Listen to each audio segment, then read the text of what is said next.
1971 সালের যুদ্ধ দেখি নাই, সবার মুখে মুখে শুনেছি যে কীভাবে যুদ্ধ হয়, কেমন করে দেশ স্বাধীন হয়।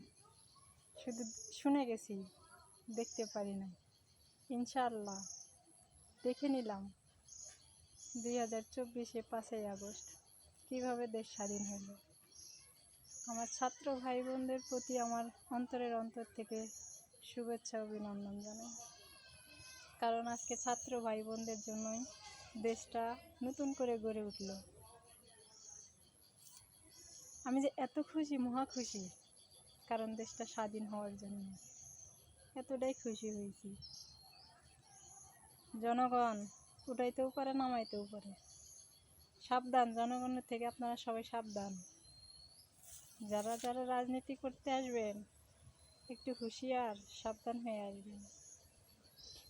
আমি ছোট্ট একটা মেয়ে হয়ে বললাম, জানি না আমার কথাটা কেমন লাগলো, তবে এতটুকুই মনে রাখবেন, যারা যারা আসবেন একটু মানুষের মনুষ্যত্ব নিয়ে আসবেন, এটাই হচ্ছে কথা। কারণ সবারই ভালোবাসা দরকার, দেশের প্রতি, জনগণের প্রতি, সবার প্রতি দরকার, তাই না? শুনেছিলাম যে সালাম, বরকত, শফিক, জব্বার এরা শহীদ হয়েছেন, তবে 2024-এ দেখে নিলাম আবু সাইদ ভাই শহীদ হয়েছেন, তাও আর আমাদের রংপুরে। কি ভাগ্যের ব্যাপার, তাই না? যদিও আমি হাসতেছি, তবে আবু সাইদের ভাইয়ের পরিবারটা এখনও কান্নায় ঢলে পড়তেছে। শহীদ হয়ে কী লাভ? আজকে তো তার ছেলেই বেঁচে নাই।